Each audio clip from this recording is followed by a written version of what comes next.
শেখ হাসিনা সহ ৩ আসামির বিরুদ্ধে জুলাই হত্যাযজ্ঞ মামলার রায়ের তারিখ জানানো হবে ১৩ নভেম্বর। সর্বোচ্চ শাস্তি চায় রাষ্ট্রপক্ষ। সংশোধিত আরপিওতে পলাতকরা নির্বাচনে অযোগ্য, ইভিএম বিলুপ্ত, একক প্রার্থী থাকলে না ভোট, উপদেষ্টাদের নিয়ে সন্তুষ্ট বিএনপি জামাত, বলেছেন আসিফ নজরুল। এখনো নির্বাচন পেছানোর চেষ্টায় কিছু দল, অভিযোগ মির্জা ফখরুলের। একদিনেই গণভোটের দাবিতে অটল বিএনপি। অতীতের সব ভুলে নিঃশর্ত ক্ষমা চায় জামাত, আবারও জানালেন ডাক্তার শফিক। দেশে গৃহযুদ্ধ লাগাতে চায় সরকার, অভিযোগ জিএম কাদেরের। দেখছিলেন ক্রাউন সিমেন্ট সংবাদ শিরোনাম। এবার বিস্তারিত। আইনি প্রক্রিয়া শেষে রায়ের অপেক্ষায় শেখ হাসিনা সহ ৩ জনের বিরুদ্ধে করা মানবাধিকার বিরোধী অপরাধের মামলা। ১৩ নভেম্বর এই মামলার রায়ের তারিখ ঘোষণা করবে আন্তর্জাতিক অপরাধ ট্রাইব্যুনাল। বৃহস্পতিবার বিচারপতি গোলাম মুর্তজা মজুমদারের নেতৃত্বাধীন ট্রাইব্যুনাল ১ এই আদেশ দেন। শুনানিতে অংশ নিয়ে অ্যাটর্নি জেনারেল শেখ হাসিনা ও তার সঙ্গীদের সর্বোচ্চ শাস্তি দাবি করেন। নাবিল জাহাঙ্গীরের রিপোর্ট। শেখ হাসিনা সহ ৩ আসামির বিরুদ্ধে করা জুলাই আগস্টের মানবতা বিরোধী অপরাধের মামলায় বৃহস্পতিবার সমাপনী বক্তব্য রাখে রাষ্ট্রপক্ষ। অ্যাটর্নি জেনারেল আদালতকে বলেন, শেখ হাসিনা ও তার সঙ্গীদের পালিয়ে যাওয়া প্রমাণ করে তারা এর সাথে জড়িত ছিলেন। যদি ফাঁসির কাষ্ঠে দাঁড়িয়েও চোখে চোখ রেখে বলতেন, বাংলাদেশের মানুষের জন্য আমাদের জীবন উৎসর্গ করে দিয়ে গেলাম, তাহলেও তাদের কিছুটা প্রায়শ্চিত্ত হতো। ওনারা সেটা বলেননি, বরং চিফ প্রসিকিউটর রাইটলি আদালতের সামনে আজকে বলেছেন ওনাদের মধ্যে ন্যূনতম কোনো অনুশোচনা নাই। এতগুলো জীবন ঝরে গেছে, এতগুলো মানুষ পঙ্গু হয়েছে, বাংলাদেশ তার গণতন্ত্র হারিয়েছে, বাংলাদেশের মানুষ মানবাধিকার হারিয়েছে, ভোটের অধিকার হারিয়েছে। এর জন্য এই আসামিদের ন্যূনতম কোনো অনুশোচনা নাই। এটাই সবচেয়ে দুঃখের ব্যাপার। শেষ বক্তব্যে চিফ প্রসিকিউটর বলেন, এই মামলায় দৃষ্টান্তমূলক শাস্তি প্রয়োজন, যাতে এমন মানবতা বিরোধী অপরাধের পুনরাবৃত্তি না ঘটে। যে এভিডেন্স এখানে আমরা উপস্থাপন করেছি, এটা হিমালয়ের মতো দৃঢ়, ক্রিস্টালের মতো স্বচ্ছ। এই এভিডেন্স নিয়ে যেমন লার্নেড অ্যাটর্নি জেনারেল বলেছেন যে দুনিয়ার যে কোনো আদালতে যদি আপনি এই এভিডেন্সগুলো তুলে ধরেন, তাহলে এই অপরাধীদের অপরাধ সুস্পষ্টভাবে প্রমাণিত হবে। তো অনুশোচনাহীন এরকম হত্যাকারীদের ব্যাপারে আদালতের দৃষ্টিভঙ্গি স্বচ্ছ থাকা উচিত, যে এরা কোনো রকমের অনুকম্পা পাবার যোগ্য নয়। এটা আমাদের সর্বশেষ সাবমিশন ছিল, এবং আমি বলেছি এই অপরাধের বিচার হচ্ছে এজন্য যে নেভার অ্যাগেইন।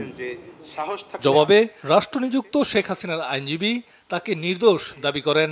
এই আসামিদের বেলায় এরকম কোনো সম্প্রদায়কে বা কোনো জাতিকে বা কোনো গোষ্ঠীকে সে নিশ্চিহ্ন করার কোনো প্রচেষ্টা তার ভিতরে ছিল না, এবং সে সেটা করেও নাই।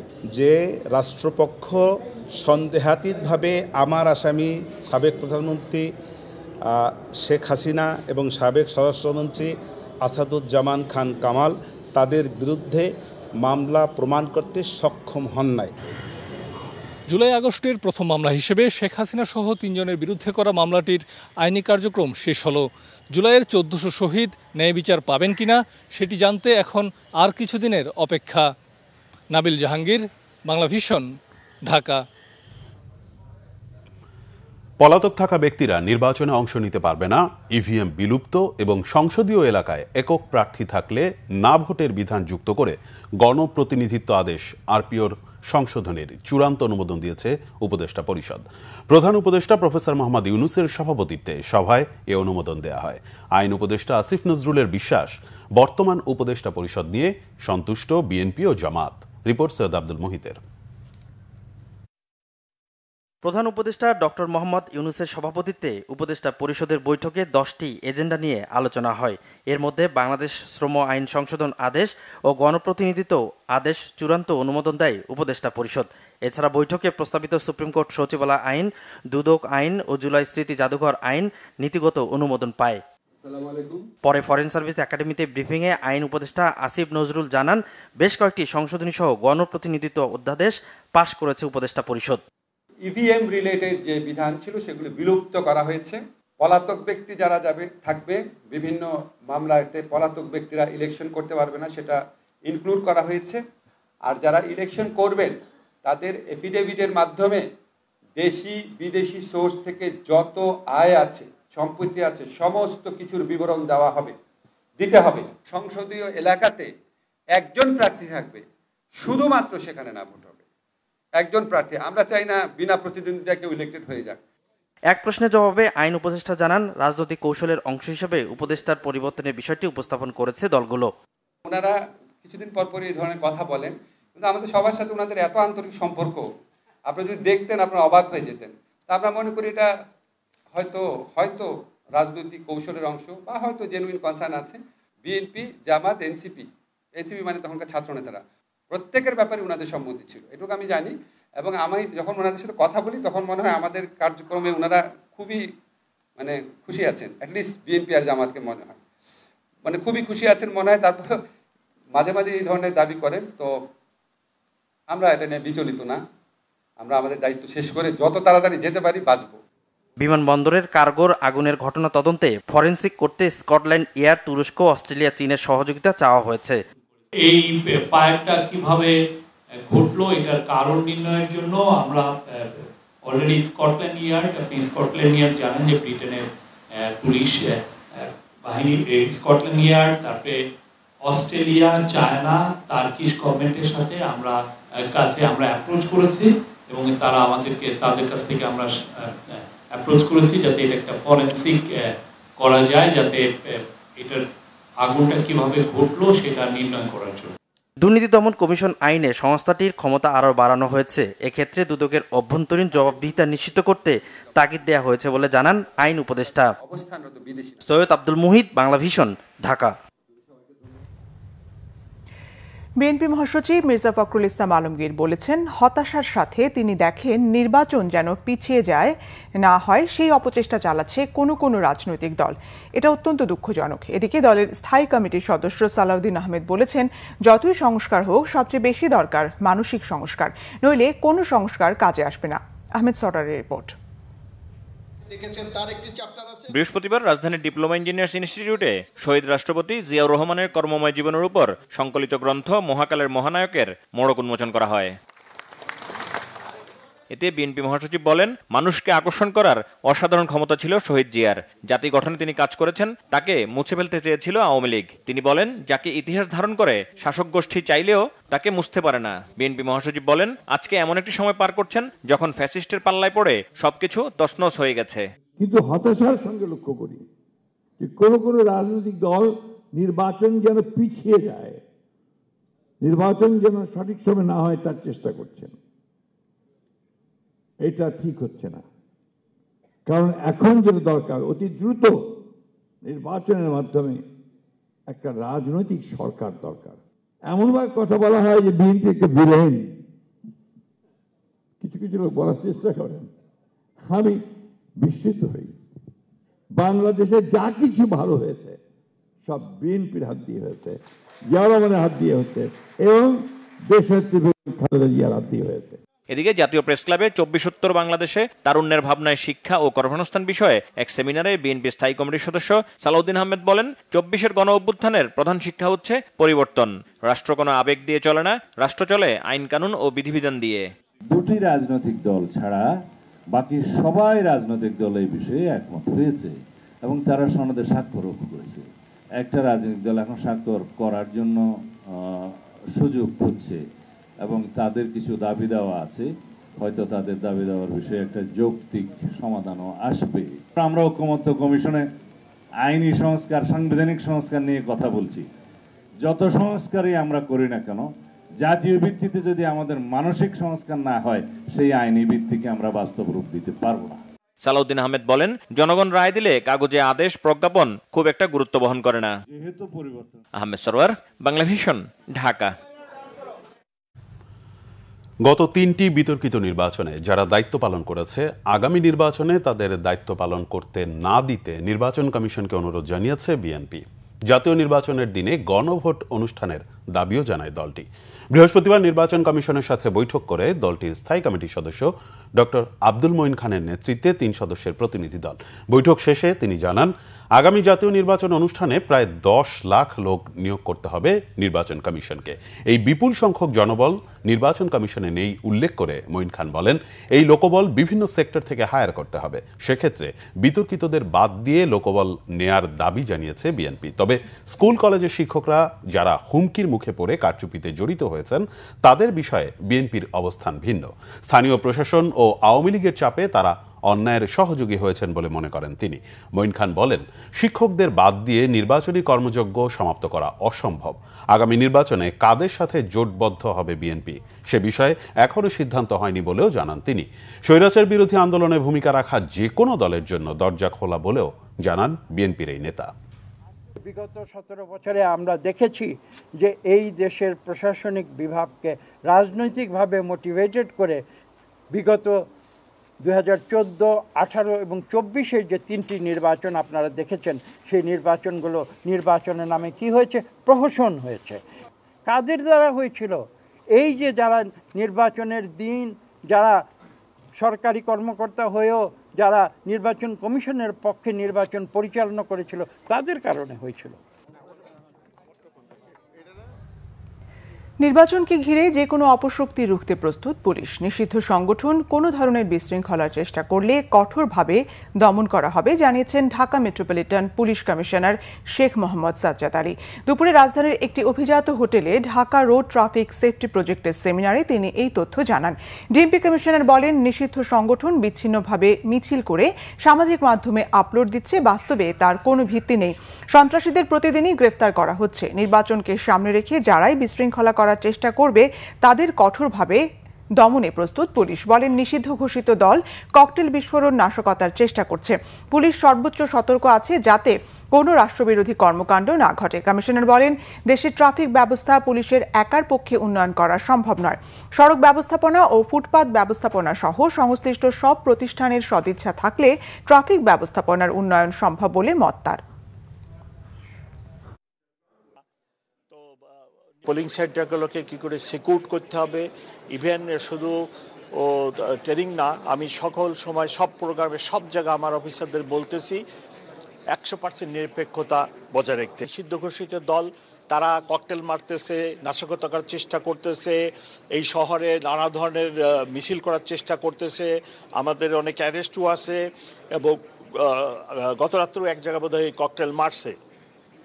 তা আমরা সর্বাধিক দিয়ে সব সময় ভিজিলেন্ট আছি শহরে, যাতে কোনো নাশকতামূলক কর্মকাণ্ড না হয়।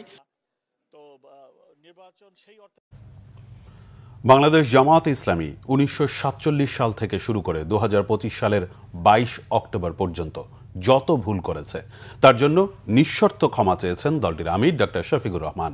যুক্তরাষ্ট্রের নিউ ইয়র্কে স্থানীয় সময় বুধবার সাংবাদিকদের সঙ্গে মতবিনিময় সভায় তিনি বলেন, জামাত কমপক্ষে 3 বার ক্ষমা প্রার্থনা করেছে। একটি বেঠিক সিদ্ধান্তের জন্য জাতির ক্ষতি হয়ে থাকলে সেক্ষেত্রে মাফ চাইতে অসুবিধা কোথায়? প্রশ্ন তার। জামাত ইসলামের দ্বারা কেউ যদি কোনো কষ্ট পান, কারো ধরে কোনো ক্ষতি হয়ে থাকে, আমি সব ব্যক্তি এবং সংগঠনের পক্ষে নিঃশর্তে আমি আপনাদের কাছে ক্ষমা চাই, আপনারা আমাদেরকে ক্ষমা করে দেবেন। আজকের দিন পর্যন্ত আমরা ভুল করি না, এই কথা বলবো কীভাবে? আমরা মানুষ, আমাদের সংগঠন একটা মানুষের সংগঠন। আমাদের 100টার মধ্যে 99টা ডিসিশন সঠিক, একটা তো বেঠিক হইতে পারে। সেই বেঠিক একটা ডিসিশনের জন্য আমার জাতির তো কোনো ক্ষতি হতে পারে।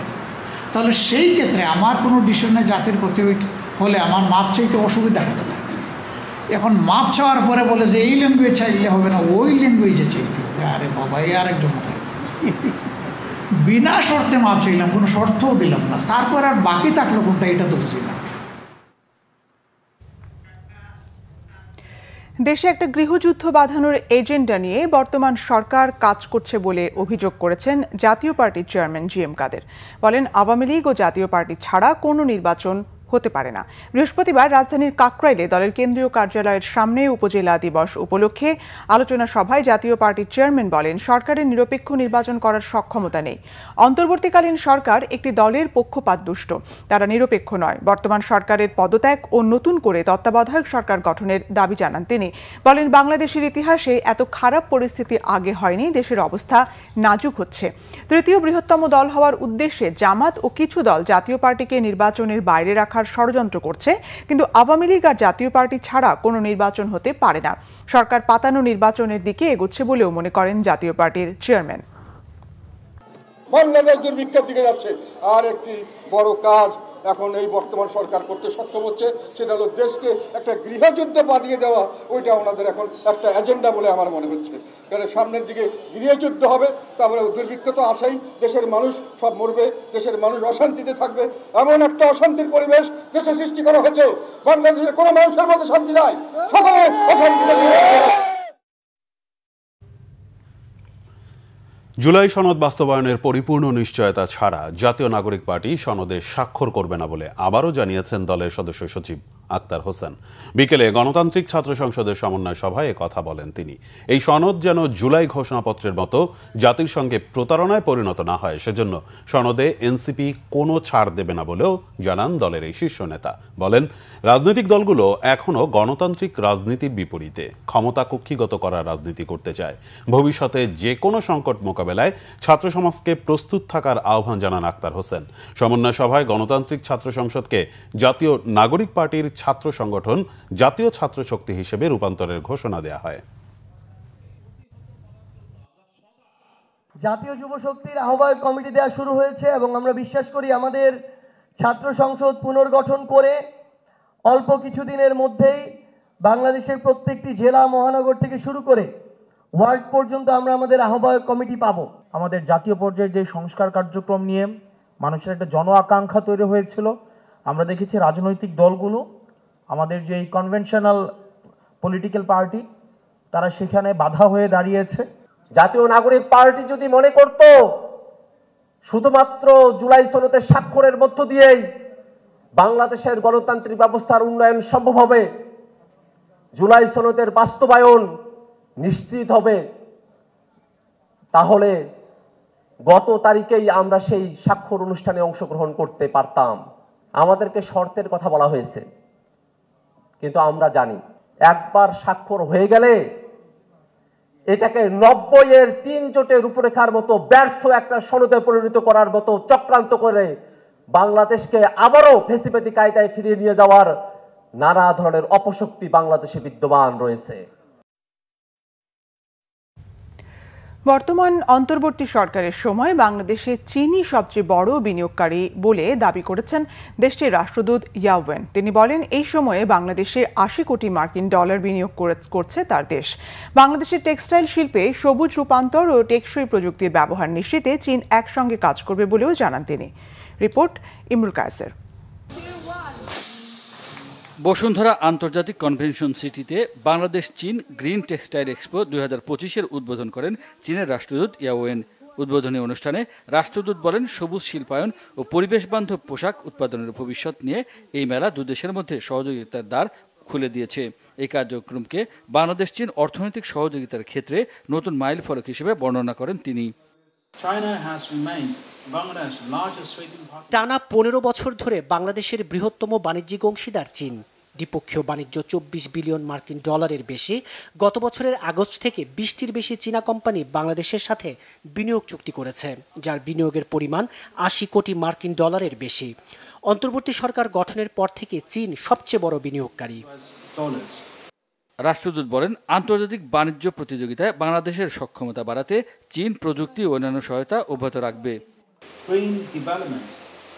চীনের আধুনিক প্রযুক্তি, শক্তি সাশ্রয়ী যন্ত্রপাতি ও পরিবেশ বান্ধব উপকরণ বাংলাদেশের পোশাক খাতের প্রতিযোগিতামূলক সক্ষমতা বাড়াতে গুরুত্বপূর্ণ ভূমিকা রাখবে। টেক্সটাইল শিল্পের সবুজ রূপান্তরে বাংলাদেশের সাথে চীন একসাথে কাজ করবে। পরে এক্সপো ঘুরে দেখেন রাষ্ট্রদূত সহ অতিথিরা। 3 দিনব্যাপী এই আয়োজনে দেশি বিদেশি বিভিন্ন প্রতিষ্ঠান অংশ নিয়েছে। ইমরুল কায়েস, বাংলাভিশন, ঢাকা। এদিকে বাংলাদেশে পৃথিবীর অন্যতম বৃহৎ নির্বাচন অনুষ্ঠিত হতে যাচ্ছে বলে মন্তব্য করেছেন বাংলাদেশে নিযুক্ত জার্মান রাষ্ট্রদূত রুডিগার লর্ডস। বৃহস্পতিবার বিকেলে প্রধান নির্বাচন কমিশনার এএমএম নাসির উদ্দিনের সাথে সাক্ষাৎ শেষে সাংবাদিকদের এ কথা বলেন তিনি। জার্মান রাষ্ট্রদূত আশা প্রকাশ করে বলেন, নির্বাচনের মাধ্যমে গণতান্ত্রিক রাষ্ট্র হিসেবে নিজেদের প্রতিষ্ঠিত করবে বাংলাদেশ। নির্বাচন আয়োজনে কমিশন অনেক চ্যালেঞ্জ মোকাবেলা করছে বলে মনে করেন জার্মান রাষ্ট্রদূত। গণতন্ত্রে উত্তরণের জন্য সুষ্ঠু নির্বাচনের গুরুত্ব তুলে ধরেন জার্মান রাষ্ট্রদূত। নির্বাচন কমিশনের প্রতি তার দেশের শুভকামনাও জানান Rudiger Lords.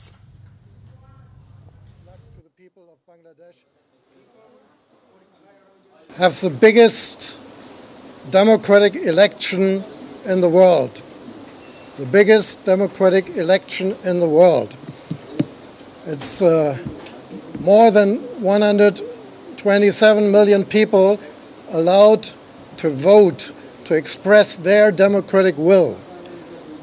And with that, the country has a chance to join back into the League of Democratic Nations in Asia and in the world. So it's an enormously important step, not only for the country, but regionally and for democracy in the world. বিএনপির senior যুগ্ম মহাসচিব রুহুল কবির রিজভী বলেছেন, জনগণের টাকায় যারা বিদেশে বাড়ি করেছে তারা পরিকল্পনা অনুযায়ী এ নগরকে গড়ে তোলেনি। বলেন, বিএনপি ক্ষমতায় গেলে দেশের মানুষ স্বস্তিতে থাকবে। বৃহস্পতিবার মিরপুরে শিয়ালবাড়িতে অগ্নিকাণ্ডে নিহত 16 জনের পরিবারকে বিএনপির প্রতিশ্রুত আর্থিক সহায়তা প্রদান অনুষ্ঠানে তিনি একথা বলেন। আবাসিক এলাকায় রাসায়নিক কারখানা স্থাপনের সমালোচনা করে রিজভী বলেন, অন্তর্বর্তী সরকার অনেক কাজের মডেল হতে পারত যা নির্বাচিত সরকার অনুসরণ করতে পারত। এ সময় বিএনপি ক্ষমতায় গেলে হেলথ কার্ডের মাধ্যমে জনগণের স্বাস্থ্য সেবা নিশ্চিত করবে বলেও জানান তিনি। ডেঙ্গু নিরসনে সরকারের মন্ত্রণালয়গুলো ঠিকভাবে কাজ করছে না বলেও অভিযোগ করেন রিজভী।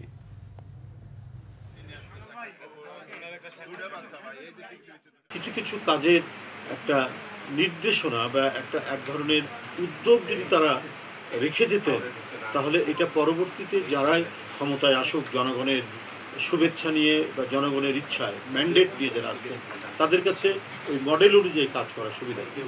যেই রকম একটি আবাসিক এলাকা যেখানে ছেলে মেয়ে নিয়ে পরিবারগুলো বসবাস করে, সেখানে একটি ধ্বংসাত্মক রূপ পরিগ্রহ করতে পারে, মানুষের জীবন বিপন্ন করতে পারে এই ধরনের একটি রাসায়নিক কারখানা, এটা যারাই অনুমতি দিয়ে থাকেন। কিন্তু বর্তমান সরকার তো এগুলো এসে একটা আইনীকরণ করতে পারতেন যে আমরা আবাসিক এলাকায় জনবসতি এলাকার মধ্যে কেন হবে। প্রশাসনে নিজের লোক বসিয়ে সামনের নির্বাচনে জয়ী হওয়ার উদ্দেশ্যে প্রধান উপদেষ্টা ডক্টর মোহাম্মদ ইউনূসের সঙ্গে বৈঠক করেছে বিএনপি, জামায়াত ও এনসিপি। মন্তব্য আমার দেশ পত্রিকার সম্পাদক মাহমুদুর রহমানের। সকালে রাজধানীর তোপখানা রোডে জুলাই গণ অভ্যুত্থানের আকাঙ্ক্ষা ও নির্বাচনী ঐক্য, ক্ষমতা না জনতা শীর্ষক আলোচনা সভায় প্রধান অতিথির বক্তব্যে তিনি একথা বলেন। অভিযোগ করেন, বড় তিনটি দল নিজেদের স্বার্থেই রাজনৈতিক বিবাদ করছে, আবার তারা স্বার্থের কারণে মিলে যাবে। তিনি বলেন, এই সরকারের 14 মাসের ব্যর্থতার মূল কারণ বিপ্লবের চরিত্র তারা ধরতে পারেননি। এমনকি বড় বড় রাজনৈতিক দলও জুলাই বিপ্লবকে স্বীকার করতে চায় না। শেখ হাসিনার 15 বছরের শাসনামলে গণমাধ্যমে যেভাবে তেলবাজি করেছে একই জিনিস ভবিষ্যতে দেখা যাবে বলে আশঙ্কা প্রকাশ করেন আমার দেশ সম্পাদক। প্রফেসর ইউনূসের সাথে বিভিন্ন রাজনৈতিক দল মিটিং করছে, দেখলাম না। প্রধান তিনটে শক্তি তো এখন আমরা বলি রাজনৈতিক শক্তি, বিএনপি, জামাত এবং এনসিপি, তাই তো বলি আমরা। তারা আলোচনা করতে যান যে ডিসি কে থাকবে, কমিশনার কে থাকবে, এসপি কে থাকবে ইলেকশনের সময়। এটা হচ্ছে তাদের প্রধান আলোচনার বিষয়বস্তু। তার মানে হচ্ছে আমার দলের প্রশাসন যদি থাকে তাহলে ওই নির্বাচনে আমি যেন তেন প্রকারণে উপায়ে আমি জয়লাভ করব।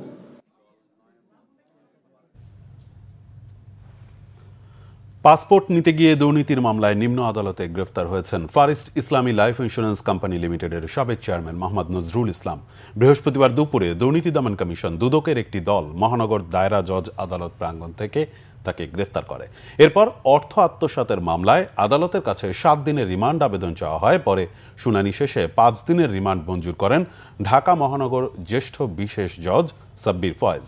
এর আগে গত 31 জুলাই কোম্পানির সম্পদ কেনার নামে 45 কোটি টাকা আত্মসাতের অভিযোগে ফার ইস্ট ইসলামী লাইফ ইন্স্যুরেন্স কোম্পানির সাবেক চেয়ারম্যান মোহাম্মদ নজরুল ইসলাম ও এমডি সহ 24 জনের বিরুদ্ধে মামলা দায়ের করে দুদক।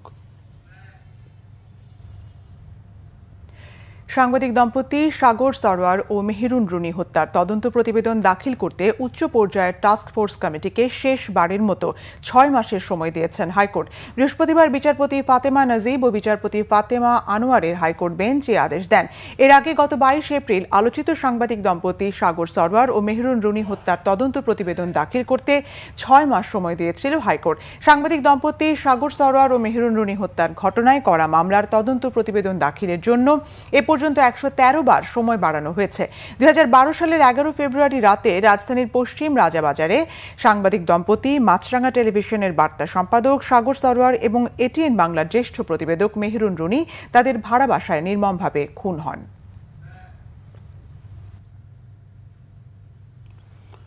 চট্টগ্রাম বিশ্ববিদ্যালয়ের কেন্দ্রীয় ছাত্র সংসদ, হল সংসদ ও হোস্টেল সংসদে নবনির্বাচিত প্রার্থীরা শপথ নিয়েছেন। দুপুরে চট্টগ্রাম বিশ্ববিদ্যালয়ের সমাজবিজ্ঞান অনুষদের অডিটোরিয়ামে নির্বাচিত প্রার্থীরা শপথ নেন। অনুষ্ঠানে শপথ পাঠ করান বিশ্ববিদ্যালয়ের উপাচার্য অধ্যাপক ডক্টর ইয়াহিয়া আক্তার। আরও উপস্থিত ছিলেন উপ উপাচার্য অধ্যাপক ডক্টর কামাল উদ্দিন, উপ উপাচার্য অধ্যাপক ডক্টর শামীম উদ্দিন খান এবং প্রধান নির্বাচন কমিশনার অধ্যাপক ডক্টর মনির উদ্দিন। পরে উপাচার্যের কাছে চাকসুর গেজেট হস্তান্তর করেন নির্বাচন কমিশনাররা। কেন্দ্রীয় সংসদে নির্বাচিত প্রার্থীদের শপথ গ্রহণের পর একে একে প্রতিটি হল ও হোস্টেল সংসদে নির্বাচিত প্রার্থীদের শপথ পাঠ করানো হয়। গত 15 অক্টোবর 35 বছর পর অনুষ্ঠিত হয় চাকসু নির্বাচন, যেখানে চাকসুর ভিপি ও জিএস সহ 26টি পদের 24টিতেই জয়ী হয়েছে ছাত্র শিবির সমর্থিত প্যানেল। বুধবার মধ্যরাতে রাজধানীর মোহাম্মদপুরে দুই পক্ষের সংঘর্ষে এক যুবক নিহতের পর বৃহস্পতিবার সন্ধ্যায় জেনেভা ক্যাম্প এলাকা সহ আশেপাশ থেকে অন্তত 20 জনকে আটক করেছে পুলিশ। এই অভিযানে জেনেভা ক্যাম্পের একটি রুম থেকে গান পাউডার এবং মার্বেল জব্দ করা হয়। মোহাম্মদপুর জোনের অতিরিক্ত উপ পুলিশ কমিশনার জানান, এই এলাকায় বিভিন্ন গ্রুপ উপগ্রুপে বিভক্ত হয়ে নানা অপরাধ করে। এছাড়া এলাকাটি ঘনবসতিপূর্ণ হওয়ায় তাৎক্ষণিক ব্যবস্থা নিতে বেগ পেতে হয় পুলিশকে। গতকাল রাতে একই কায়দায় দুই গ্রুপ সংঘর্ষে জড়ালে জাহিদ নামে এক যুবক নিহত হয়।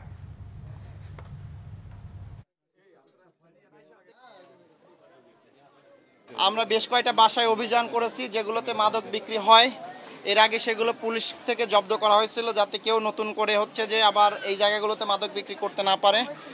সকল সাংবাদিক ভাইদের নিয়ে আমরা সেখানে গেছে দেখাইছি যে কতটা পরিশ্রম করে কোন চিপাক গলির এদিক সেদিক আঁকা বাঁকার মতো সাপের মতো গিয়ে আমরা সেখানে দেখাইছি যে এগুলো আমরা জব্দ করে রাখছি, ফলে মাদক বিক্রি অনেক কমে গেছে। এরপরে আমরা আরেকটা বাসায় অভিযান করেছি, সেখানে আপনার আমরা গান পাইছি, আপনারা দেখছেন, যেগুলো দিয়ে ককটেল তৈরি হয়। নিরাপদ সড়কের দাবিতে রাজধানীর ফার্মগেটে আজ দুপুরে বিক্ষোভ করেন শিক্ষার্থীরা। 1 ঘণ্টা অবরোধের পর সড়ক ছেড়ে দেন তারা। এতে ওই এলাকায় যান চলাচল আবারও স্বাভাবিক হয়।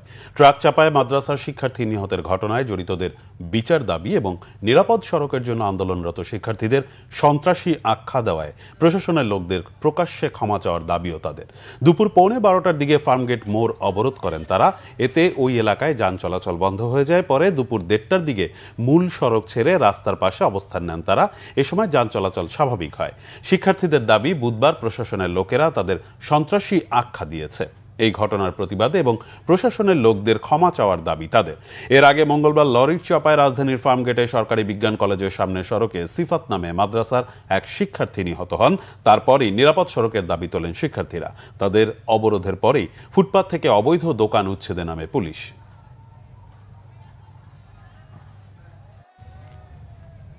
আরও কিছু খবর নিয়ে এখন একটি ডেস্ক রিপোর্ট।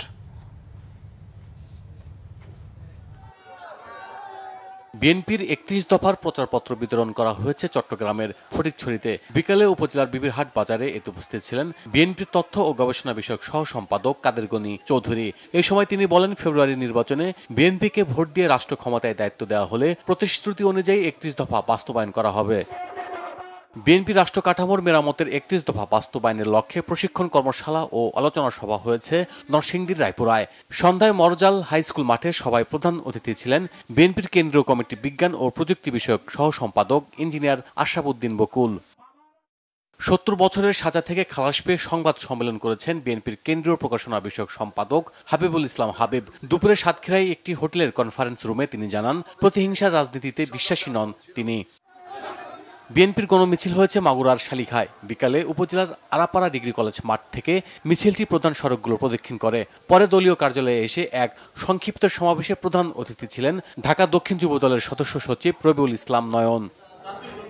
সরকারি তিতুমির কলেজ ছাত্রদলের উদ্যোগে সাধারণ শিক্ষার্থীদের জন্য শহীদ জিয়া স্মৃতি উন্মুক্ত পাঠাগার উদ্বোধন করা হয়েছে।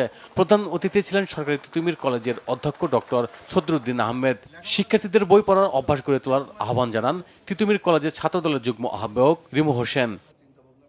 ইসলামী ব্যাংক ও মাস্টার কার্ডের উদ্যোগে চট্টগ্রাম বিশ্ববিদ্যালয়ে চালু হয়েছে ক্যাশলেস ক্যাম্পাস। বিশ্ববিদ্যালয়ের মেরিন সায়েন্সেস অ্যান্ড ফিশারিজ অনুষদ মিলনায়তনে এতে প্রধান অতিথি ছিলেন চট্টগ্রাম বিশ্ববিদ্যালয়ের vice chancellor doctor Mohammad Yahya Akhtar. Bangladesh ব্যাংকের পেমেন্ট সিস্টেমস ডিপার্টমেন্টের পরিচালক রাফেজা আক্তার কান্তার সভাপতিত্বে উপস্থিত ছিলেন বাংলাদেশ ব্যাংকের নির্বাহী পরিচালক মোহাম্মদ মকবুল হোসেন সহ অন্য কর্মকর্তারা। Bangla vision news desk.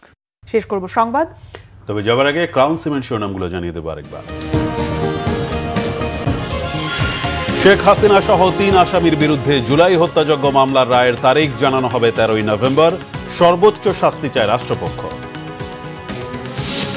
সংশোধিত আরপিওতে পলাতকরা নির্বাচনে অযোগ্য, ইভিএম বিলুপ্ত, একক প্রার্থী থাকলে না ভোট।